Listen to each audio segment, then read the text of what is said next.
Ya, ahora pasamos a Tuto Quiroga. Tiene propuestas interesantes, igual en el programa que han hecho allá en Santa Cruz, ha sido uno de los mejores puntuados, junto con Samuel Doria Medina. Es uno de los más pesados, ¿no? Claro, con más detalle económico. Propuestas, lo voy a leer de manera súper breve. Ahorita este es el programita que ellos han desarrollado, es retorno al bolsín, libre comercio, préstamos del FMI y del FLAR por 10.000 millones de dólares, desregulación del sistema financiero. Retorno al bolsín. ¿Nos podrían explicar de manera súper breve qué es el bolsín, cuándo se ha tratado? Porque esto también existía antes, en la época de justamente Gonzalo Sánchez de Lozada, etcétera, etcétera. Y yo, hablando con varios economistas, me han dicho que funcionaba una maravilla. Por favor. Presente Bolivia es un proyecto de jóvenes que se sustenta con el financiamiento de nuestro propio bolsillo. Si te gusta nuestro trabajo, escanea el QR y déjanos una donación para que podamos seguir creciendo. Bueno, tiene su doble vara de medir. Sí. Es bastante complicado en realidad. O sea, el mecanismo es tal vez sencillo de entenderlo, ¿no? A ver, todo se origina luego de la crisis del 85, la hiperinflación. Viene el decreto, la 21060, que todos conocemos. Parte de los alivios que se trataba de incentivar era el tipo de cambio, ¿no es cierto? Se hizo un cambio de la moneda, y para tener el cambio real que tiene la moneda respecto a la divisa como lo es el dólar, se utilizó el bolsín. ¿En qué consistía? El banco subastaba ciertos montos que en realidad iban más o menos en múltiplos de 10.000. Entonces, por decirte, $10.000, $20.000, así. Subastaba, entonces la gente tenía la oportunidad de ir como en cualquier subasta, ofrecer una cantidad, un monto, entonces podía obtenerlos. Y entonces, mediante ese mecanismo, aplicábamos la de la oferta y la demanda, ¿no? Algo bastante simple, en donde ya descubríamos el valor real del tipo de cambio. Eso sí implantado, como les digo, en la 21060 en el 86, que ha sido una idea de quien entonces era ministro, Gonzalo Sánchez de Lozada. Pero este mecanismo ha sido eliminado ya posteriormente en el 2011. Claro, con el tipo de cambio fijo. Con el tipo de cambio fijo. El gobierno temía que el tipo de cambio siga escalando, por lo tanto decidieron anclarlo. Entonces se quedó con el 6.96 hasta el día de hoy. Pero a ver, ¿qué implicaría tener el bolsín nuevamente? El bolsín nos va a dar nuestra realidad, nos va a dar un golpe de realidad, ¿no es cierto? Entonces, ¿qué pasa si ya, mira, nuestra realidad es que el tipo de cambio ahorita es, no sé, 30 bolivianos por el dólar? Entonces, ya el bolsín solo va a ser una manera de decirnos cuánto está, pero no es una solución. Entonces, ¿qué es lo que se necesita? Recuperar las reservas, porque eso es lo que nos va a dar la confianza para poder tener una moneda fuerte, ¿no es cierto? Las reservas y la producción que tengamos que vayamos a tener en un futuro, ¿no es cierto? Claro, perdón, pero y recuerdas que discutimos bien sobre eso igual, o sea, si lo tomas como una medida aislada, oye, tiene mucho margen de error, o sea, puede fracasar y te puede tronar el país también si es que no la usas bien, porque en la medida que tengas reservas que vayan a funcionar como base estructural para que tu bolsín funcione de la mejor manera posible, pues eso. Entonces yo ahí, por ejemplo, la prioridad debió ser, antes de proponer esto del bolsín, oye, necesito mejorar mis reservas, así tengo este instrumento que lo voy a poder usar en su mejor versión y con el menos riesgo. Claro, y la pregunta es, ¿el plantea algo respecto a cómo mejorar las reservas? Los préstamos. Claro, porque con los préstamos, ese es como hemos ido analizando en los otros candidatos, cada uno tiene su fondo, ¿no es cierto?, con el cual planea estabilizar. De él son los préstamos con el FMI y el FLAR. Lo que él planea es tener liquidez inmediata, ¿no es cierto?, para recuperar la credibilidad en el país. Entonces, mediante esto, él planea recuperar las reservas y también incentivar la producción, porque él tiene sus proyectos ejes como lo son la minería y el litio, ¿no? Y el agronegocio.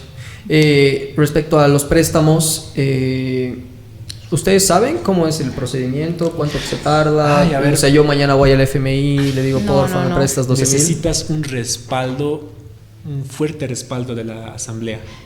Tiene que tener mayoría tuto, ¿no es cierto? Ese es un punto muy importante.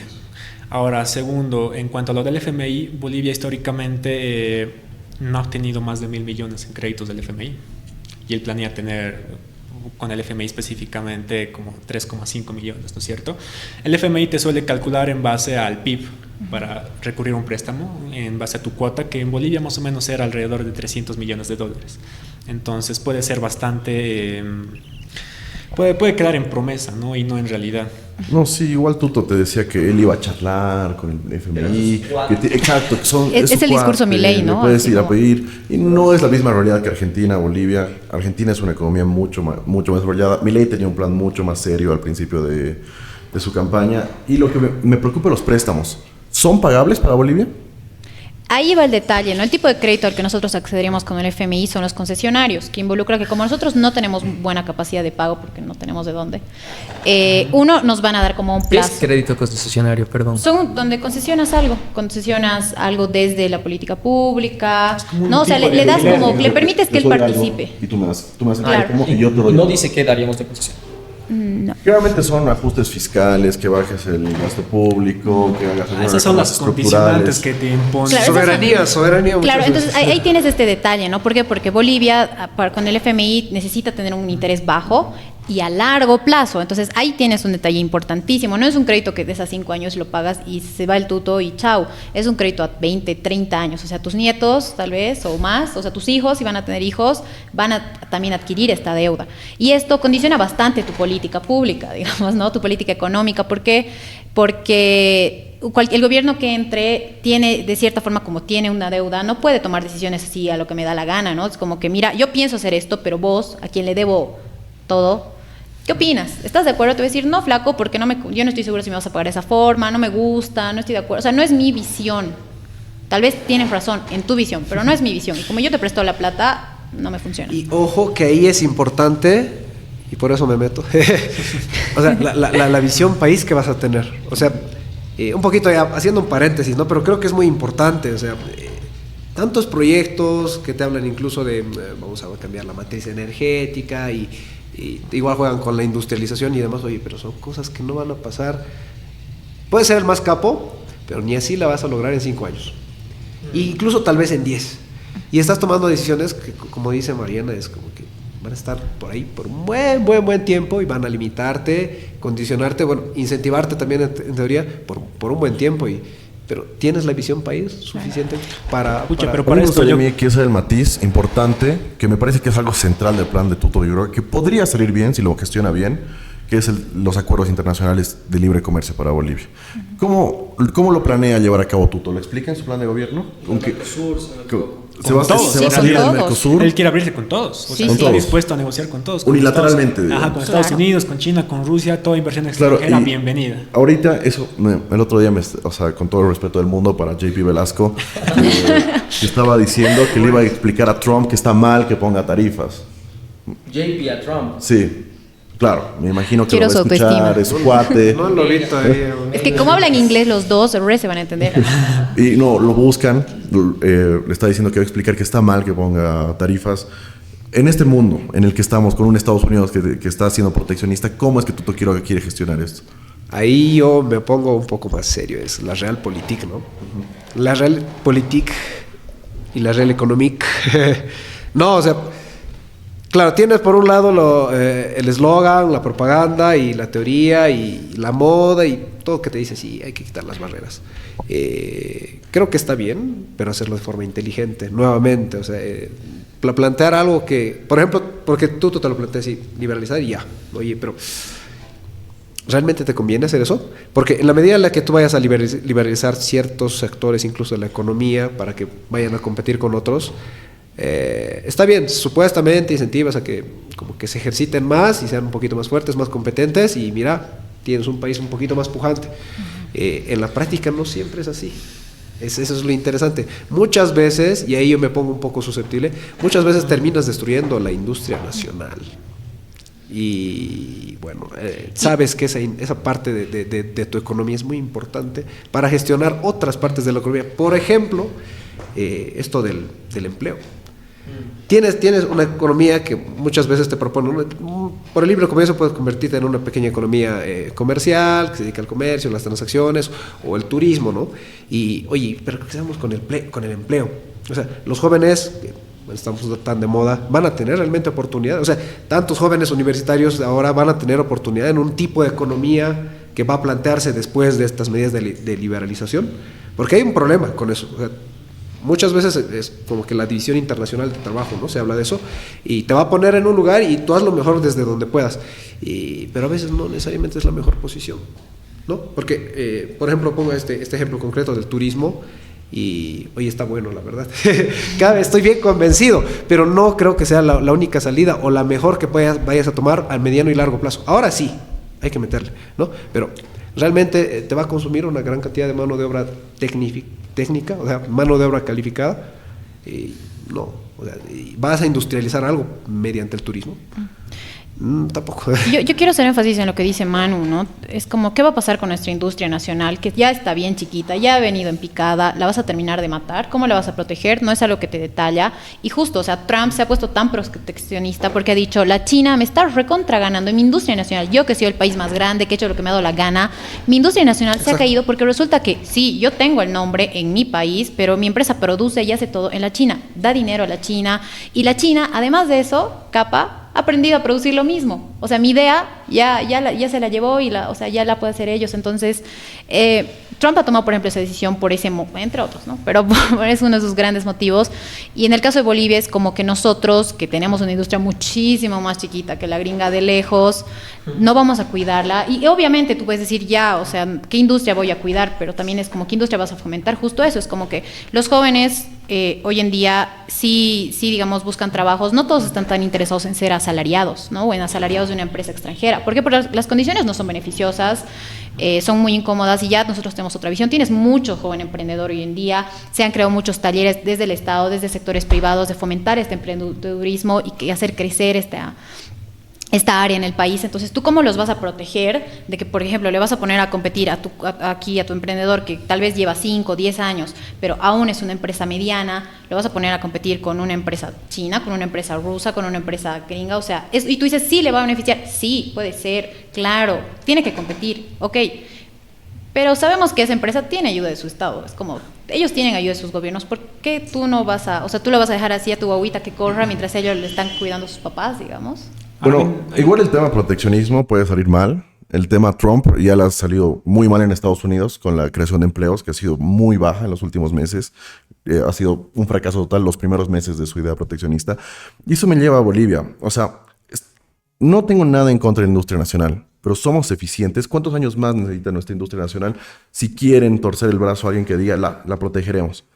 ¿Por qué un consumidor tiene que pagar más, tiene que destinar más de su ingreso a consumir productos nacionales si pudiera crear ahorro, si pudiera destinar ese ingreso que no tiene a otras industrias y fomentarlas? Justamente por eso, ¿por qué tendría que justamente renunciar esta persona por un tema proteccionista? No sé si me encuentro. Claro. Yo creo que no debería serlo, obviamente. Todos buscamos la mejor opción y demás, ¿no?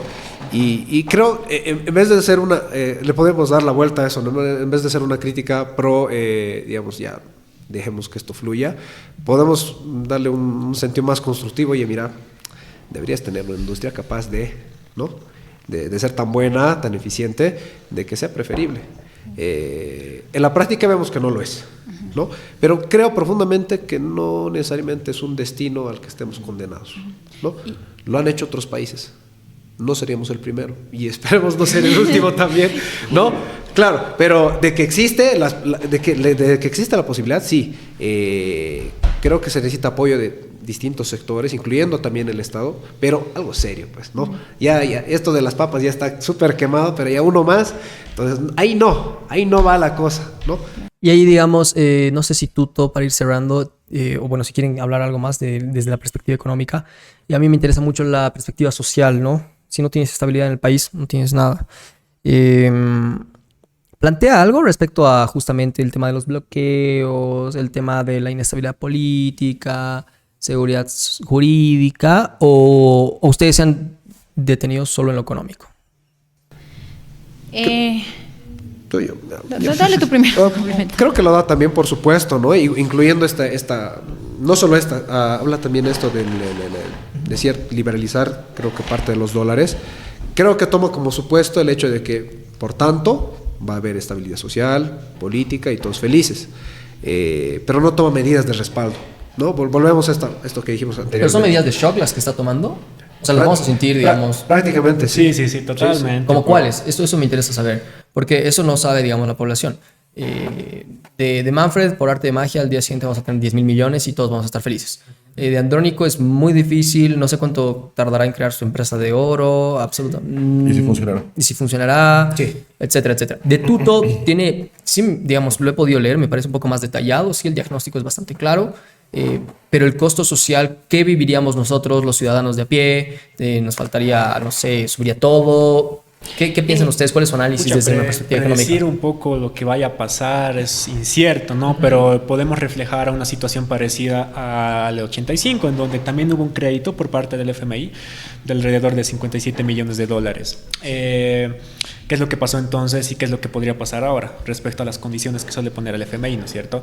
Te pide tener un ajuste fiscal, ¿no? Tú todo lo que va a hacer es reducir del 13% que tenemos en déficit fiscal a un 3%. Eso va a conllevar quitar mucho poder, no, mucha financiación, ¿no?, a sectores sociales. Igual va a existir mucha trifulca, ¿no? Porque ¿qué es lo que pasó en ese entonces, en el 85? Se cerraron varias empresas y existió una política que fue la más dolorosa, creo, de los últimos años, como fue la relocalización, ¿no es cierto? Miles y miles de trabajadores mineros que se quedaron sin trabajo y que no vieron la marcha por la vida. Sí, y nunca llegó la relocalización, ¿no es cierto? Entonces, ese tipo de afectaciones son las que podrían pasar actualmente, porque él va a cerrar, él habla de privatizar muchas empresas o concesionarlas, ¿no es cierto? Aparte de reducir los ministerios de 17 a 12, entonces realmente puede llegar a haber una afectación. Igual propuso, enorme. si no estoy mal en este tema de empresas, entregar a los trabajadores, ¿no? Eso, del tema propietario. Eso fue... Era como que estamos leyendo y, oye, no, te estás equivocando. Te has sido otro plan. Te estás desviando, ¿no? Sí. Y bastante interesante, la verdad. Pero creo que es de esos... Es como un lunarcito ahí, ¿no? Creo que... Hay un detalle ahí que es como que te dice... O sea, todo su plan apunta aquí. Y te ofrece esto que mencionas que está acá. Genial. Pero explícame cómo esto va a terminar aquí, o sea, en qué momento esto viene acá, o sea, cómo el contexto económico que vos vas a generar a partir de tu reducción, de tus créditos y de todo, contempla esto, o sea, en qué momento, cuándo pasa, ¿no? Es como... Bueno, eso va aparte como, es más parte del incentivo que pueda tener, ¿no?, en cuanto a la inversión, tanto nacional como externa, ¿no? Va más de ese lado. Porque luego el ajuste fiscal va a ser más que nada estatal, no es como que va a ir a cerrar empresas privadas, ¿no? Claro, y él igual te habla de dar estos bonos, ¿no? Te dice como que vamos a vender los bonos, todo el mundo va a poder ser propietario y acceder a ellos. Sounds good otra vez, pero el costo de tus bonos, la verdad, con las condiciones actuales, en cómo está el dólar, digamos, yo no me lo puedo comprar, además, ¿no? Ese es otro punto muy importante respecto al tipo de cambio, ¿no? Y respecto a la fijación que se vaya a tener, porque es lo que él planea, ¿no? Recuperar las reservas, y si no logra esto, entonces ¿en qué limbo vamos a encontrarnos, no? Y quizás algo sí para saber justo en lo que mencionaba el tema social. Bueno, Tuto en su plan es bastante económico, ¿no? Es como se enfoca en eso, cómo va a amortiguar el crédito con el FMI, bla, bla. Se enfoca mucho en cómo va a controlar la inflación. Ese es su objetivo, ¿no? Así cómo evitar que el boliviano siga subiendo, cómo estabilizar la economía, bajar eso. Pero desde el enfoque clásico que él toma, bajar la inflación incluye aumentar el desempleo. Y el desempleo siempre viene a ser tu coste social, ¿no? Es como que es una visión muy clásica. Y él no busca necesariamente romper este enfoque técnico. No, es que en realidad yo creo que los candidatos, desde nuestra perspectiva, igual, lo que ellos van a venir a hacer es solucionarnos la macro, ¿no es cierto? Los índices. Pero ya la micro... eso es bueno, sí. Lo micro creo que nos toca a nosotros, ¿no es cierto? Porque ya después va a ser bastante dificultoso. Ellos van a venir simplemente con la macro. Ya te vamos a solucionar la inflación, el déficit, vamos a tener... Vamos a dar las condiciones, básicamente. Las condiciones a la tubela. ¿Ustedes se animan a puntuarlo? Para cerrar con Tuto. Uy. Bueno, ya yo le doy un... ¿Sabes qué? Es precisamente porque creo que ningún proyecto de estos 4 candidatos te habla mucho a futuro o es bastante incierto. Porque lo primero es la estabilización, me voy a cansar de repetirlo, ¿no? Entonces, en ese sentido, al él tener un fondo al corto plazo, yo le doy un 9. 9. Sí. Buenas. ¿Tú? Yo le doy un 7. Así, concreto. No sé qué van a votar. Turbio. Nulo. La puntuación no tiene relación con... Una cosa es lo que piensa y la otra cosa es lo que sienta ya. No, tiene ideas bien interesantes, ¿no? Un poquito más elaboradas, pero es muchos supuestos, o sea, suponemos. Es el problema de los economistas. Sí, o sea, no puedes suponerlo todo, pero ya haz un esfuercito, pues, ¿no? Sí, agárrate un cacho de la realidad. Claro, Te claro. toca, ¿cuánto lo puntúas del 1 al 10? Ya, aquí sí me animo a puntuar, ¿no? Obvio que es interesante. Pero le doy un 6 porque si bien Tuto nos plantea cosas interesantes, él mismo lo dice, hay que retornar. O sea, te dice, hay que retornar al bolsillo, hay que retornar a cuando yo era presidente, a cuando yo estaba con Banzer, que tú dices, sounds good, nuevamente, todo suena bien en el papel te aguanta todo. Pero en Bolivia ya se ha aplicado, en una Bolivia que incluso tenía hasta un contexto un poquito diferente, y no ha funcionado. Entonces, algo que también creo que los economistas tenemos de plus hoy en día es saber que las recetas no funcionan en todos los contextos y las aplicas tal cual. Tú tienes que agarrar tu receta, mirar cuáles son tus ingredientes y resolverla con eso. No puedes decir, o sea, no puedes obligar a tus ingredientes a dar lo que tu receta te exige. Y es un poco el enfoque que tiene Tuto, ¿no? Tuto te dice, hay que volver a esta receta, no funcionó antes, va a funcionar ahora, ¿por qué no sé? Pero va a funcionar, te lo juro, te lo prometo, mi eslogan está bonito. Yo te digo más o menos cómo te detallo, voy a amortiguar. Tú dices, sí, pero ¿qué tanto de lo que Tuto nos dice realmente es nuevo en Bolivia? Es poco. Hay cosas nuevas, sí, pero es poco. Y lo que ya está... claro. Nos ha traído justo aquí también, ¿no? Yo creo que igual el contexto es distinto. O sea, creo que, bueno, no tenemos tanta industria nacional, no se ha desarrollado tanto en estos últimos 30 años, pero yo creo que las condiciones son diferentes, ¿no? Bueno, si el equipo de Tuto quiero ver este video, por favor, las dudas que tenemos, a ver si nos las, si nos las pueden, ¿cómo se llama esto? ¿Sabes? Me encantaría que nos puedan ayudar con el dato de los montos que destina el FMI normalmente, ¿no? Porque como mencioné, históricamente los datos que revisé no se dieron nunca más de $1.000 millones. Bueno, supongo que debe querer ir a varios organismos multilaterales. Claro, creo que una ventaja que él menciona es que a diferencia de Argentina, Argentina tuvo problemas a inicios de los 2000 económicos y fue sancionado básicamente por estos organismos, por lo cual tuvo un tipo de bloqueo, ¿no es cierto? Fue diferente a nuestro contexto, en donde nosotros fuimos condonados y por lo tanto, como igual pasaron muchos años, tenemos otro tipo de facilidades, ¿no? Respecto a nuestros países vecinos. Buenísimo. Ahora vamos con Samuel Doria Medina. Mucho ruido y pocas nueces. Conozco la ruta para salir de la crisis. Ese es el título que le han puesto. Interesante. A ver, por favor, que justifiquen. Les voy a leer ahorita las propuestas. La primera es estabilizar el tipo de cambio único flexible, liberalización de las exportaciones, eliminación gradual de subsidios energéticos y financiamiento del FMI. Bueno, en lo del tipo de cambio, el Samuel también te propone un bolsín, ¿no? Entonces ahí como que con el Tuto van un poco a la par. El enfoque, digamos, que tienen es muy similar. Y también se enfrentan a lo mismo, ¿no? Es como con qué reservas vas a sostener esta herramienta que suena bien, pero necesitas tener un contexto óptimo para permitirle funcionar, ¿no? Ahí lo que sí he escuchado varias veces que el Lupo ha explicado, y lo ha explicado acá también, ha sido el hecho de que justamente los créditos que están ahorita en la Asamblea están aprobados, pero falta el desembolso adecuado. Que es para el siguiente gobierno, ¿no? Claro, que es para el siguiente gobierno en teoría y que también se podrían redireccionar de la CAF, del BID, etcétera. De ahí tienes una cantidad de por lo menos, no sé si eran 1.500 o 2.000 millones. No sé qué piensan, ¿eso es real, factible? No, puede conllevar muchos problemas, ¿no? Precisamente eso es lo que quería mencionar con lo que pasó con Argentina, ¿no? La penalización que tuvo. Destinar estos fondos que ya están asignados para algo en específico puede ser muy riesgoso. Porque ya, mira, a corto plazo ya te damos los fondos, estás cambiando las condiciones, pero a futuro eso daña un poco la imagen, la credibilidad que tenga el país. Por lo tanto, este tipo de organismos internacionales tienen una interconexión, el FMI, el FLAR y... Todos tienen una conexión, ¿no es cierto? Entonces ya tú le estás fallando a este organismo que está destinando un crédito, por decirte, para construir carreteras, ¿no es cierto? Ahora tú le vas a utilizar para estabilizar tu gobierno, para sanar tu déficit, entonces ya no te voy a dar más créditos después. O si te voy a dar, ahora estas van a ser las condiciones, van a cambiar las condiciones, van a ser más duras, van a tener unas tasas más altas de interés, ¿no es cierto? Entonces, o sea, viable, ya se lo puede utilizar, pero... Y eso me refería, hay muchos organismos que te hacen el desembolso de manera gradual, en base que ven cómo está avanzando el proyecto. Entonces, si tú agarras la primera fase, por ejemplo, creo que es lo que querían hacer aquí en Luis Arce, cuando estaba pidiendo que le desembolsen los créditos, destinar todo eso a otros puntos y te dejan y te dejan meses después ya ni siquiera sin el crédito, ni siquiera sin la ejecución, ni siquiera nada.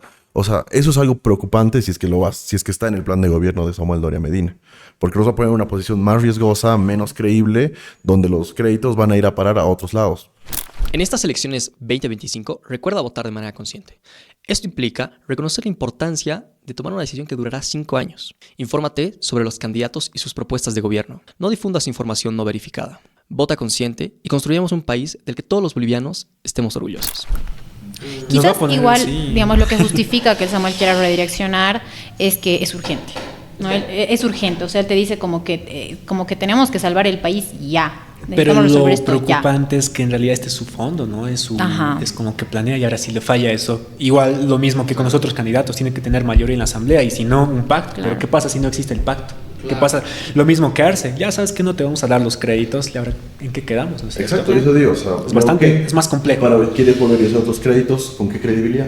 Y el detalle igual está en que si tú vas a redireccionar estos créditos, algo que no era su objetivo inicial, ¿qué va a pasar con el desarrollo del país en paralelo? O sea, yo sé que ahorita necesitamos dólares, necesitamos que los precios bajen, sí, pero y en paralelo necesitas que tu país se siga desarrollando en área de salud, en área de escuelas, de educación. Entonces es como que ese lado lo vas a descuidar al 100% porque toda la plata que se supone, porque son un tipo de créditos que está enfocado justamente específicamente para eso, ¿no? Ese es un ejemplo, es muy específico, muy bueno, porque a ver, digamos, un crédito que sea que vaya dirigido para medicinas. Tú lo utilizas para tu estado, para sanar tu déficit y luego para las medicinas ya no va a haber, ¿no es cierto? Entonces ahí va a haber un enorme impacto social y sabemos que las partes más vulnerables son tanto el área de salud como el área de educación. Sí, es un tema interesante, ¿no? Y es re complejo justo por eso. Es como tienes la urgencia tocándote la puerta, la gente exigiéndote cosas, pero te tienes que acordar que los 5 años no puedes gobernar de urgencias, tienes que tener un plan a largo plazo y más o menos Samuel también sí parece que lo estructura, ¿no? Porque algo que es interesante es que Samuel se enfoca un cacho más en, o sea, digamos, Tuto te dice cómo voy a amortiguar un crédito y Samuel te dice cómo lo voy a pagar, ¿no? Te dice voy a fomentar. Bueno, te dice básicamente como ya lo he hecho hasta ahora, me voy a ocupar de fomentar las pymes, las medianas empresas, para que de ahí también salga un aporte al país, se formalicen. Y te dice, ¿cómo? Yo ya lo hice con mi fundación, con Pasos Canqui, ya lo hicimos, entonces sé cómo hacerlo a nivel macro porque lo experimento a nivel micro, ¿no? Que quizás es algo interesante porque, digamos, Tuto no se enfoca demasiado en cómo hacer esto de cómo va a pagar, ¿no? Es importante tomar en cuenta eso igual, o sea, está bien, o sea, tú te endeudes, como sea, necesitas tomar en cuenta que tienes que tener dónde pagar. Si no tienes de dónde pagar, está difícil, ¿no? Y si no estás pensando y dices, voy a pagarlo con más deuda. Como tú. Sí, entonces, en cambio Samuel sí te dice como voy a generar más trabajo y voy a dividirlo entre fortalecer las pequeñas y las medianas industrias y traer inversión extranjera y empresas extranjeras y terciarizar la mano de obra, ¿no? Sí. Entonces ahí tienes como que, ahí igual eso hay que analizarlo bien, pero al menos ya te dice de dónde va para pagar la plata que todos se quieren prestar. Es algo, ¿no? Es un paso. Ya.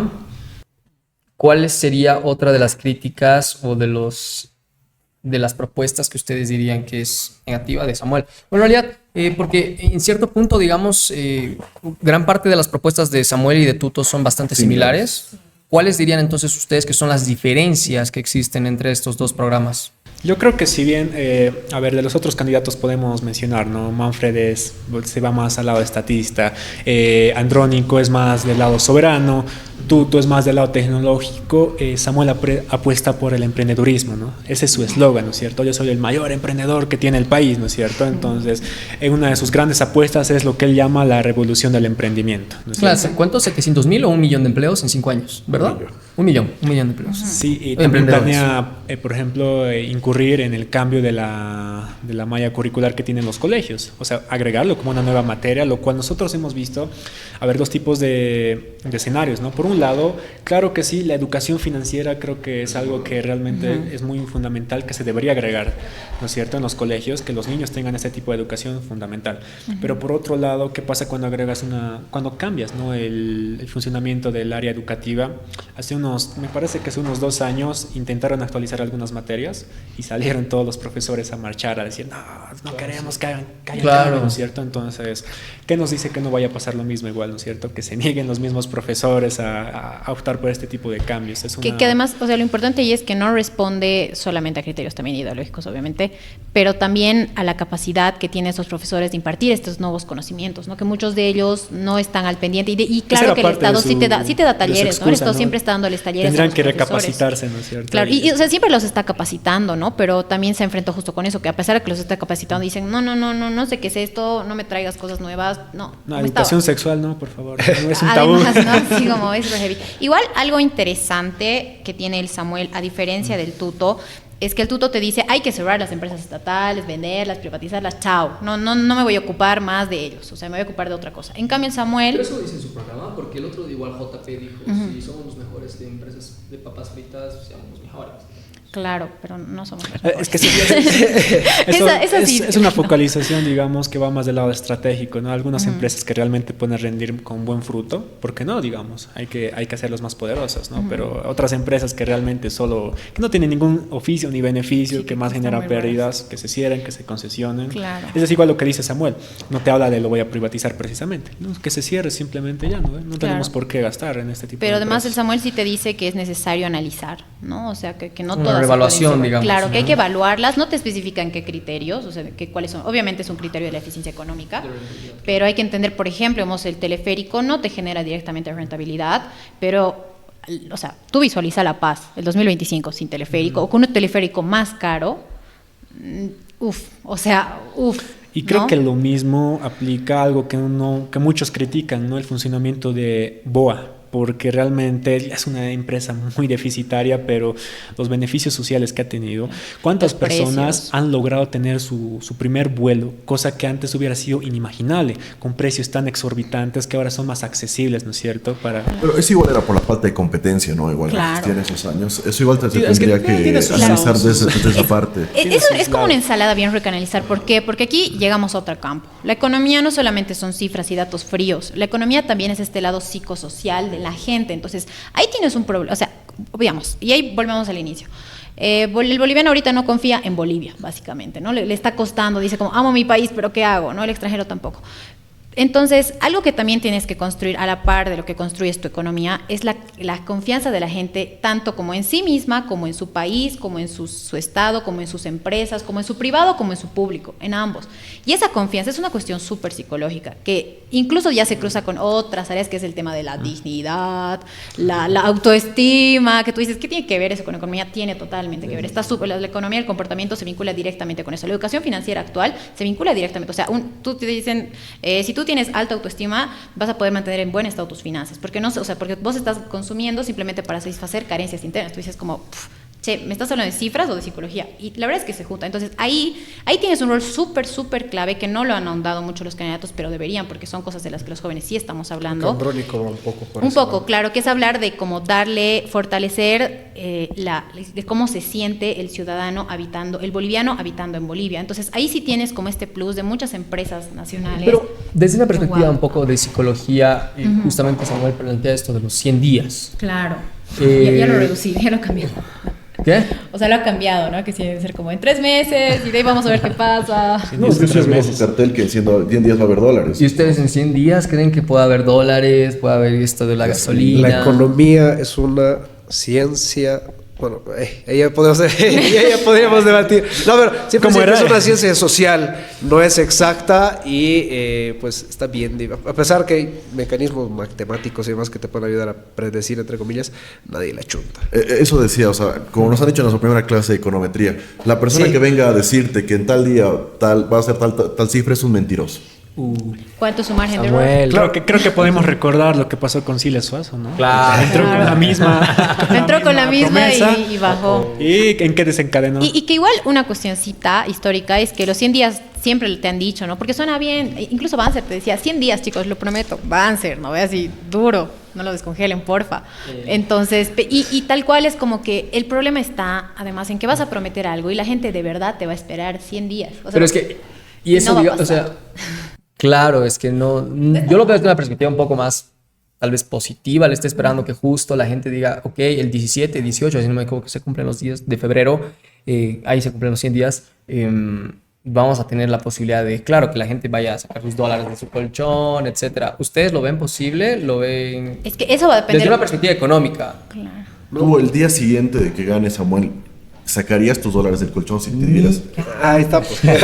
¿Cuánto tiempo el boliviano va a esperar, digamos, a decir ya? O sea, ¿cuánto tiempo el boliviano Entonces, le ha ¿qué costado tiene que confiar? pasar para que nosotros saquemos el colchón? No necesitas Banco. solamente créditos, no necesitas solamente deudas, necesitas que tu país empiece a... O sea, y ahí justo va, o sea, si tú solamente te prestas plata para salvar el momento, la inflación y demás, y te olvidas del lado social, que es donde la gente se... O sea, si la gente va a un servicio de salud y se siente tranquila, cómoda, no reniega, si va al CEGIP y dice, me han atendido en 5 minutos, estas cositas que tú dices están al otro lado, generan estos pequeños impactos que hace que la gente se calme. Entonces, gente tranquila, no me enloquecer, te va a decir, me das mis dólares ya o quemo tu banco, te va a decir, yo sé que mis dólares van a Es que estar como contigo. dijimos al principio, ¿no? Como mencionó Mariana, es un gran camino, bueno, un gran paso tener una estabilidad en la gobernabilidad, ¿no es cierto? Recuperar la confianza. En las instituciones. Exacto, La las importancia de instituciones. institucionalidad de la Ajá. economía. Y ahora otro punto que Samuel Muy importante. apuesta, por ejemplo, no solo va a ser esto de los préstamos, ¿no es cierto? La generación de divisas va a venir de principalmente 3 áreas, ¿no es cierto? La agroindustria,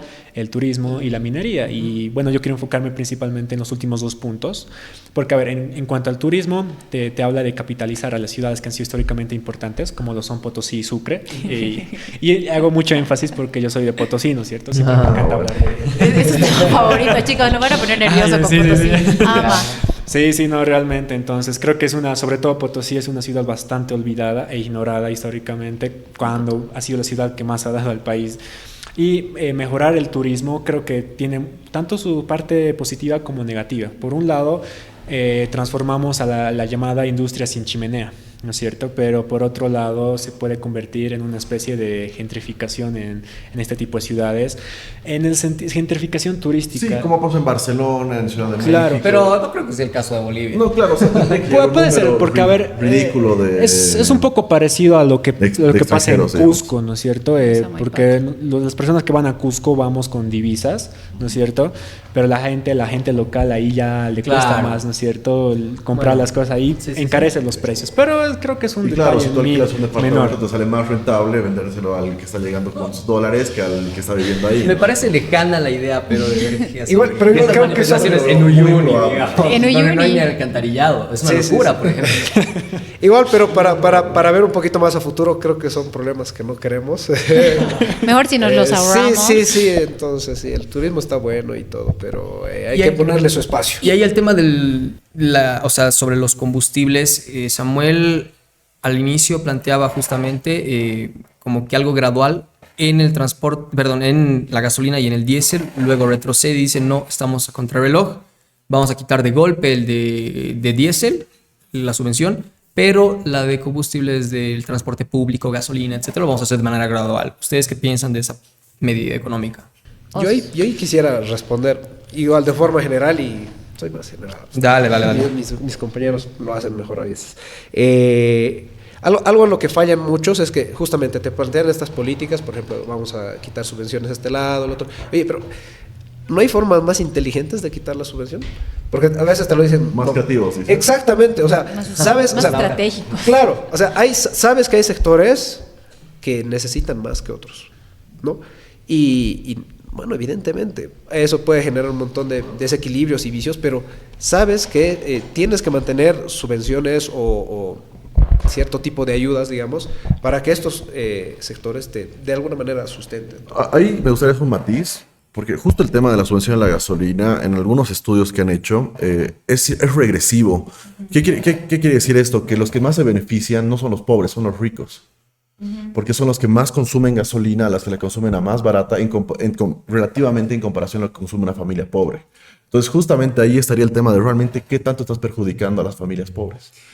Igual Es que hay un es detalle. indirecto. ¿Cómo haces el control, no? Para que esto tampoco se exporte. a Y eso Perú, lleva un segundo punto. Tuto decía que quiere dejar, perdón por volver otra vez a Tuto, pero me parecía importante que estás hablando de que quería dejar la subvención para el transporte público. Solo para transporte. Claro, y si yo me registro como taxi, ¿qué hago? Claro. Mucha, yo creo que son fallas que pueden haber, ¿no? Fallas del mercado. Y además, igual la pregunta del millón es, si tú lo vas a quitar de golpe, el precio se va a cambiar de golpe y se tendría que mantener. Si lo vas a hacer gradualmente, no sabes hasta qué punto va a ir cambiando el precio. Pero ahora, en ambas pierdes, Eso ¿no? iría totalmente en contra de lo que y a ver queremos, cómo ¿no lo es cierto? responden Evitar ellos. la inflación, quitar la subvención, se dispara la Pero inflación. ¿no creen ¿no es que cierto? el ingreso, los precios de la canasta básica se van a estabilizar o se van a reajustar con la subida de los precios de la gasolina? Porque claro, consumo más en gasolina, dejo de consumir más en otros productos, que naturalmente deberían bajar de precio. Claro, pero es que esto también responde no solamente a que nosotros estamos consumiendo, sino a que los están vendiendo afuera, ¿no? Entonces es como que en realidad se va a relacionar más con nuestro tipo de cambio, que baje la canasta familiar, que con el tema de la subvención del consumo, porque igual todavía el boliviano no está terminando de redirigir su consumo, no lo está reestructurando diciendo voy a reemplazar esto, sigue esperando que vuelva el Mónaco, digamos, a 60 pesos, sigue la espera, entonces hay que ver también en qué momento va a empezar a cambiar esa... El reajuste de los Ajá. precios de la canasta. No, es un factorcito que creo que hay que ver, pero hay que tomarlo en cuenta igual porque es algo que te plantean todos. Te dicen como, tengo que levantarle subsidio, se tenía que levantar hace mucho, pero, y ahí sí me voy a un tema que es muy ya más opinión personal, es como, ¿cuántos de nosotros estamos de verdad dispuestos? O sea, además, ya, O sea, ya, te quiero ver. Yo el año pasado, ¿Qué o tal? sea, me parecía bien, de todo lo mal que ha hecho Luis Arce, me parecía bien que lo mandara al referéndum. Me parecía que nosotros teníamos que tener la última palabra de si se tenía subsidio o no. Pero ¿crees que era el momento? Creo Creo que es una decisión tan importante, muy importante, que tienes que estar pues en las mejores Yo creo que esa decisión se hubiera tenido que haber hecho hace existen las años. mejores Sí, condiciones. yo no estoy de acuerdo porque mandarnos un referéndum para empezar es gastar más plata todavía. De la que no hay. La logística. De por sí y hemos demás. gastado en el tema judicial. Es una política, O sea, es una política de por- Estado. Yo creo que, o sea, Yo soy muy creyente en la participación de las personas en las decisiones económicas. Creo que es muy importante tomar en cuenta. Totalmente, es un análisis que hemos Me tenido. encanta. Ahí soy Economista. Soy muy demócrata en eso. Pienso que la gente tiene el poder para decidir. Y yo estaba de acuerdo en que se decida por voto popular si hay subvención o no. Porque igual evitaba que cualquier gobierno populista después venga y te la vuelva a instalar. Y igual ahí tienes el detalle que es como, o sea, medio que sí van a tener que levantarla en algún momento porque no tenemos plata, ¿no? es O que sea, y ese es el tema. O sea, yo entiendo. Ahorita Aunque estamos haya viendo desde una créditos. perspectiva súper crítica, ¿no? Ajá. Sí, gradual, de shock, etcétera. Pero técnicamente tenemos no que hay. hacerlo. Claro, pero ahora ¿Cómo? El tema es cómo lo hacemos. no, además de cómo lo haces, cómo lo contienes. ¿Por qué? Porque hay un factor. Como has mantenido tu gasolina en un precio fijo, subvencionada, o sea, tú ves el aparato automovilístico se ha renovado. O sea, muchísima gente se ha sacado autos a crédito y maravilloso, contrabando. bello, de contrabando y a crédito. Entonces, digamos, las personas que van a tener que empezar a gastar más en gasolina y van a tener una deuda y aparte te plantean que van a algunos, por ejemplo, Tuto te dice que va a liberar la normativa del sistema financiero, van a empezar a fluctuar tu crédito, el interés que vas a aportar, tu tasa de interés. Entonces, ese contexto es así como que un círculo que no está funcionando. Y digamos, creo que la pregunta es si vas a levantar la subvención, ya sea de shock o progresivamente, ¿cómo la vas a contener? Y no solamente es como, ¿cómo vas a subvencionar el pasaje, digamos? No. ¿Cómo vas a contener al cuate que tiene que pagar eso, tiene que pagar su auto que se lo ha sacado a crédito y se lo ha sacado a crédito a 20 años, en un momento en el que las tasas eran bajas y el crédito era en bolivianos, que ha sido donde mayormente se han sacado créditos bancarios de autos? El problema en Es- específico tal vez se tiene que equilibrar de otra manera, por ejemplo, con los aranceles en cuanto a los vehículos, porque sabemos que los vehículos que se importan aquí a Bolivia son vendidos al doble o al triple de lo que se puede del conseguir. precio que Sí, puedes barbaridad. conseguir en Estados Unidos o en Claro. China, por ejemplo. Pero no solo eso, o sea, por ejemplo, ¿han visto los precios de los autos eléctricos? Igual son el Altos. doble, triple. Han subido Sí, últimamente. pero ellos no están sujetos al pago de aranceles para la Sí. importación. Justo tienen este régimen especial, pero igual se ha dado este Pero mismo- no decidías. Claro, Pero igual se ha mantenido con esta lógica de mantenerse los precios al doble que los mercados. Claro, pero es por una internacionales. cuestión de los dólares, ¿no? Que ellos te han dicho como, o sea, te mantengo no te voy a dar el tipo de cambio oficial, pero igual voy a subir el precio en dólares, ¿no? Es básicamente ese el enfoque. Sin embargo, los autos eléctricos sí han ganado bastante cancha, ¿no? Y ahí, bueno, sé que tal vez no le puedes ver ahorita mucho futuro, pero bueno, en Bolivia tienes Quantum, están Ya. chiquitos, ya. Yo la ilusionada Tenemos, mamá que tenemos, claro, pero digo, no vas a revolucionar nada, Viva tal vez, Bolivia. pero si o sea, mucha gente está prefiriendo empezar a adquirir autos eléctricos porque la gasolina saben que no se va a estabilizar en un tiempo y Sobre Samuel, ¿alguna otra propuesta crítica ustedes que tengan sobre su programa económico? Me interesaría a mí mucho hablar del litio, porque creo que es Bueno. una de las partes más fundamentales que tienen las 4 propuestas. Todos hablan del litio, ¿no? Pero cada uno a su manera. Bueno, Samuel te habla igual de lo mismo, ¿no? Inversión extranjera y tener, pero mucho control respecto a los contratos. Ahora, él te habla de tener una regalía fija para Potosí y para Oruro en cuanto a esto de la explotación del litio. Pero, bueno, revisando los contratos con las últimas empresas rusas y chinas, creo que esto fue más político en realidad. Que más bien no se ha aprobado.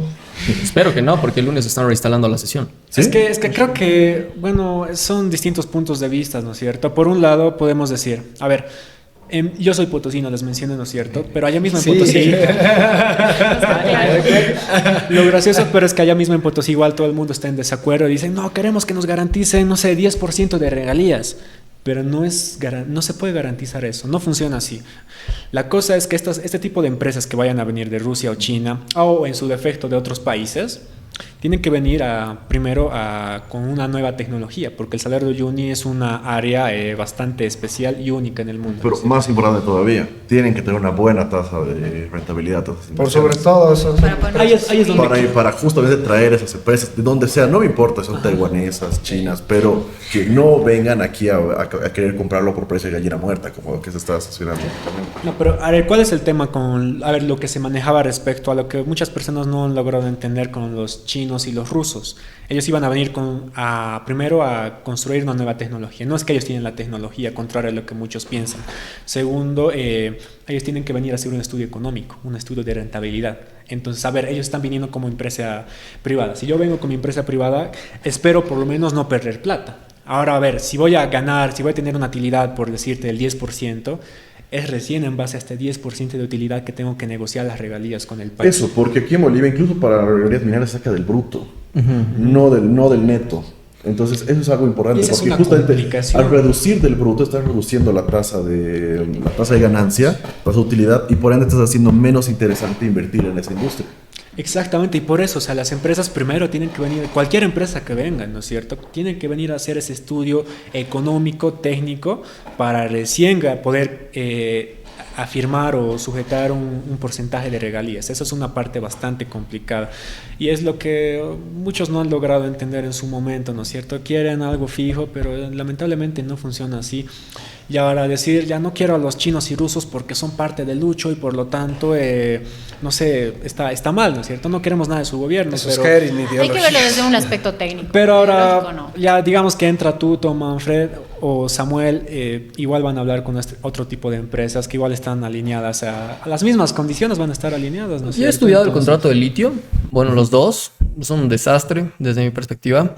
Más allá de que se lo haga con KTL, digamos, con CBC, que es el chino, que es el mayor productor del mundo de baterías. Yo creo que el problema justamente está en el debate, ¿no? De seguimos siendo un país extractivista en el sentido de se va a extraer el materia prima, se lo va a llevar a refinar a China. Y ahí, digamos, yo no tengo ningún problema con las empresas chinas en el sentido de que la única empresa, digamos, que está metida en toda la cadena de valor, sí, menos la explotación, paradójico, que es CBC, está en absolutamente toda la cadena de valor esta empresa china, ¿no? Entonces, yo ahí diría, no estaría mal porque es el mayor productor del mundo, el mayor productor de baterías en el mundo, 60% de las baterías son de KTL, pero yo creo que sí, o sea, estos contratos están mal desde una perspectiva económica, mal planteados desde una perspectiva legal, porque también plantean las regalías fijas todavía del 3%, entonces me parece un despropósito total. No sé si quieren tocar algo más de Samuel Doria Medina para cerrar. Yo chiqui, sí, para cerrar es esto de los bonos, ¿no? Samuel te dice, voy a mantener los bonos. Que quiere aumentar el tema del bono dignidad. Claro, pero no solamente, o sea, hay que entender que si vamos a seguir con cierto grado de inflación, es como que va a terminar valiendo lo mismo el bono. Creo que dice que en la medida en la que logre, digamos, hacer más eficiente el ahorro y las empresas y voy a lograr mantener los bonos y demás. Y yo ahí la dudo, la verdad. No, claro, su primer decreto ¿cómo se llama? El primer decreto que ha planteado a las 100 horas voy a firmar un decreto. Se acabó la fiesta. Sí. Claro, con este recorte, digamos, de gastos innecesarios que a veces tiene el Estado, plantea justamente que los bonos se puedan seguir manteniendo. No, la pregunta es, ¿los números le dan? Esa reducción que está haciendo de algunos gastos del Estado millones, ¿es suficiente para cubrir toda la población que se beneficia de la renta de dignidad? y de manera sostenida. Ah, bueno, eso. Exacto. Claro, Ahí. te dice que mucho de, o sea, este redireccionamiento de recursos va a ir a tal lado, ¿no? Pero, oye, no sabes cuánto. Bueno, él Capaz habla de- redireccionas un milloncito, digamos. Oye, Bueno, él habla, por ejemplo, de una reducción del 20% en el gasto corriente, digamos, o sea, pero... Tampoco es tanto. Pero hay que entender que, digamos, es una... O sea, él lo lanza como una forma de contener el coste social, ¿no? Contener el coste social a quienes van a ser más golpeados, como por ejemplo... Por 100 días. las niñas, ¿no? Entonces, es desde ese enfoque un poco que lo maneja, porque sabe que tiene que hacer un ajuste, el ajuste va a doler, y él quiere como contenerlo un poco con los bonos, ¿no? Decir como que va a doler, tal vez va a tardar más tiempo, porque si tú vas a mantener bonos te va a tomar más tiempo, pero para que la gente no esté tan así que me quiera colgar de la plaza, voy a mantenerles como estos bonos, que en cierta forma también es un criterio más de estado de bienestar, ¿no? Que él maneja un poco más de corte. Cachito yo lo veo más keynesiano, no en todo, obviamente. Claro, o sea, tampoco. Claro, por pero favor, tiene este enfoque de estado de no bienestar. creemos que. O bueno, por lo menos yo no creo que Samuel sea socialista. No. Ser keynesiano no significa ser socialista. No, yo sé que... Bueno, sí, esa es una gran confusión, Cree que el sí. capitalismo tiene que tener más participación del Estado y generar bienestar Claro. social. No, yo me refería a los comentarios que hacen en redes sociales. Por lo que es vicepresidente de la Internacional Sí. Socialista, ¿no es cierto? Es que sí, sabes que creo que todos al principio nos extrañó, ¿no es cierto? Internacional Socialista, o sea, ¿qué rayos es eso, ¿no es cierto? Ya Pero luego, vintage. tal vez indagando un poco más, nos damos cuenta que son los socialdemócratas. ¿Sí? Claro, ¿No es cierto? claro. Es Sí, una sí. visión más. Pero bueno, del 1 al 10, ¿cuánto puntúan el programa económico, etcétera, de Samuel? ¿Sabes? A ver, precisamente porque igual tiene mucho detalle, hace mucho énfasis en muchas propuestas, le doy una puntuación un poco más alta que los otros, pero de por medio, 11 ¿no? sobre 10. O sea, acuérdate que Porque tú te yo lo pondría estás 9, poniendo. he dicho 9, o Sí, sea o sea, estás emocionado. No, no la es que- pensó. Es que no me han dejado terminar, ¿eh? pero Un poco, o sea, encima de otros, pero debajo de otros. Yo le doy un 8 específicamente. Porque creo que también tiene un buen planteamiento, sobre todo en el mediano y largo plazo, pero en el corto plazo no me termina de convencer del todo. O sea, sus 100 días no. 100 días no me No te termina de convence. convencer Ok. realmente. Oye, Ajá, esa era- bastante difícil. esa era mi línea. Yo digo, bueno, sin corto plazo Todo no me hay largo. copia él, ¿no? Sí, corto plazo no hay largo plazo, ¿no? Entonces, muy buena la idea, pero pucha, este exceso de populismo, digamos, a veces no es saludable y como ya han dicho muchas otras personas, puede ser contraproducente. Sí, yo le doy un 7 así, normalito, porque creo que hay cosas más interesantes de las que podemos sacar para criticar, no solo de él, sino de todos. Creo que a pesar de todas estas, lo del populismo es bien delicado en el caso de Samuel, pero sin embargo creo que sí destacaría el caudillismo que tienen todos nuestros candidatos, ¿no? O sea, no te acuerdas el nombre de su partido, sino el nombre del candidato. Hasta ahí llegaste. Punto. Pero en términos de aplicabilidad al contexto boliviano actual, acostumbrado a ese populismo, o sea, al Samuel le sería un poco más fácil aplicar su plan. No sé si sería más rentable, no sé si sería más beneficioso, no sé si sería sostenible, pero en este contexto Bolivia lo digeriría un poco mejor el plan de Samuel, por ser un cacho más populista y más detallado que, por ejemplo, el plan del Tuto, ¿no? Que tal vez ese dolería un cacho más, así que pero igual le doy un 7. Un 7. Sí, sí. ¿Y a Manfred? No, chicos, Manfred no compite. No, o sea, no es se un preocupe. cuento que le está vendiendo, En la edición ¿no? lo van a poner. Un número ahí. Al Manfred, Los voy a pasar. uno porque está bonito su diseño. ¿Y Andrónico? Andrónico, un 5. Ya. Un 5. Bueno, la verdad es que para mí ha sido un gusto antes. Samuel o equipo de Samuel, si ven este video, o sea, estas conversaciones que estamos teniendo son con preguntas que realmente la mayor parte de los jóvenes se lo hacen, ¿no? Si están pensando en el costo social, cómo planean arreglar la economía o estabilizarla en el corto plazo, entendemos muy bien el tema de, ok, los préstamos redireccionarlos, no sé si es que nos dan los números en la asamblea o les dan los números en la asamblea, pero si es que ven este video y nos quieren responder algunas de las dudas que hemos planteado, sería buenísimo. Para mí ha sido un gusto compartir tener esta conversación con chicos justamente que vienen estudiando, vienen analizando las propuestas económicas y me ha llamado muchísimo la atención porque vienen desde Cochabamba exclusivamente para esto y yo les agradezco muchísimo porque saben que este es el espacio para que los Desde jóvenes... Potosí. Ya, desde Potosí, Cocha. No, mentira. Es el espacio justamente para que ustedes puedan venir a exponer sus críticas, sus posturas y nada. Yo les agradezco muchísimo. Igual Fabri, que hoy has estado de experto economista. Y a mí me ha encantado muchísimo escuchar. Yo tengo mis nociones, mis criterios.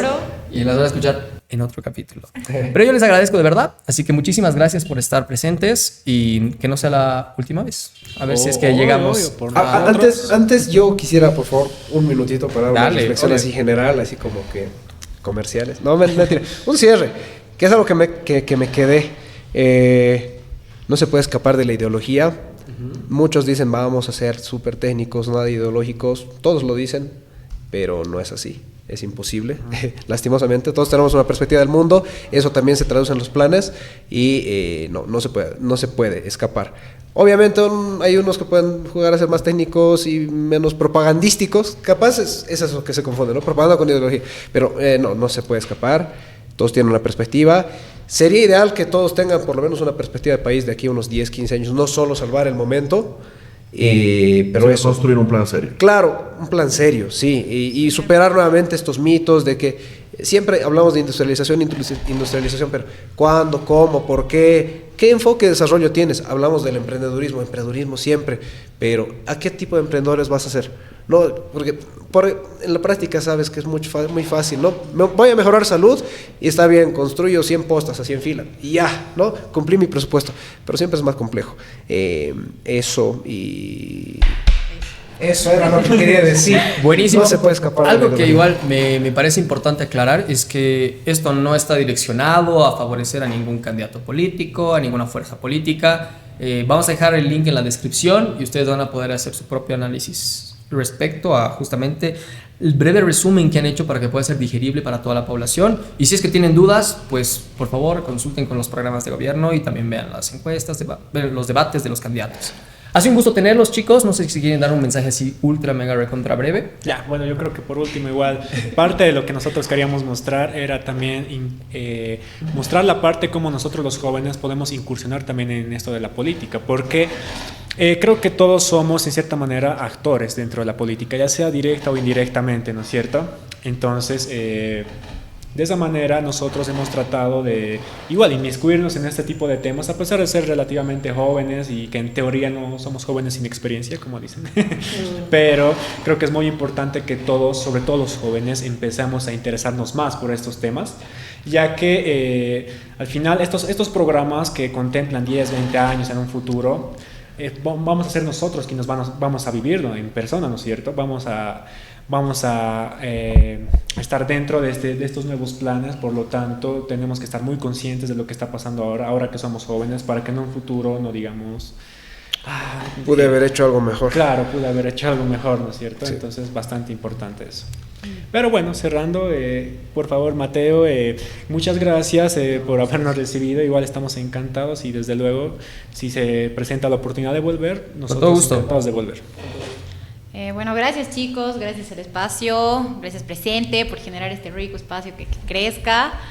Y nada, lean lo que hemos trabajado con Focus, son lecturas de 3 minutos, de verdad les da así para leer en la fila, en lo que revisan su carnet, pueden checar su celu por si les va a servir. Es la última corazonada. Y nada, nos lanzaremos a soñar Bolivia a largo plazo, que creo que es lo que un poco nos predice estas elecciones y también un poco los planes, ¿no? Soñar Bolivia a largo plazo es lo que va a hacer que dejemos de estar en esta rueda constante de estas críticas, de estos parecidos y ampliemos, porque Bolivia tiene esa chance y justo creo que en estas generaciones nos podemos lanzar a eso. Yo, para cerrar, decirles, chicos, que es la próxima semana de las elecciones. Infórmense lo mejor que puedan. Esto va a salir el lunes. Menos de una semana. Después de. Y no, lo mejor que vayan a hacer, vean, me parece que es un gran trabajo el que han hecho, el tomarse el tiempo de leer 4 proyectos de programas de gobierno, son un montón. Y al momento de votar, tengan en cuenta que el ajuste va a doler, es algo que ningún político creo que se ha animado a decir hasta ahorita, pero ese sí, un año va a doler. Y es lo Tal vez hasta 2, depende cómo se haga la Tal apuesta. tal vez sean más. Tenemos un plazo. Entonces, no se hagan ilusiones con estos programas de gobierno que, Sí. como la última crítica que hago es ninguno tiene un plan hecho a largo plazo. Muchas gracias por vernos. Sí, yo igual creo plenamente que esto depende de nosotros. Y si es que algún experto ve estos videos y cree que estamos hablando de cualquier cosa, desde una crítica constructiva espero que en los comentarios nos puedan dar algunas recomendaciones, feedbacks. Y obviamente a los partidos, a los programas de gobierno que están viendo este video, si quieren aclarar algunas de las dudas que hemos planteado, bienvenidos. Al fin y al cabo se trata de eso. Muchas gracias y nos vemos en otra ocasión, chicos. Este episodio es traído a ti por Presente Bolivia, un proyecto social liderado por jóvenes, con la misión de brindar espacios de diálogo y opinión que empoderen a la juventud boliviana en los ámbitos social, político y cultural, con la finalidad de construir una Bolivia próspera. Somos un medio completamente independiente que apunta a la imparcialidad, el apartidismo y acercarnos lo más posible a la verdad. Gracias por quedarte hasta el final y no dejes de escuchar.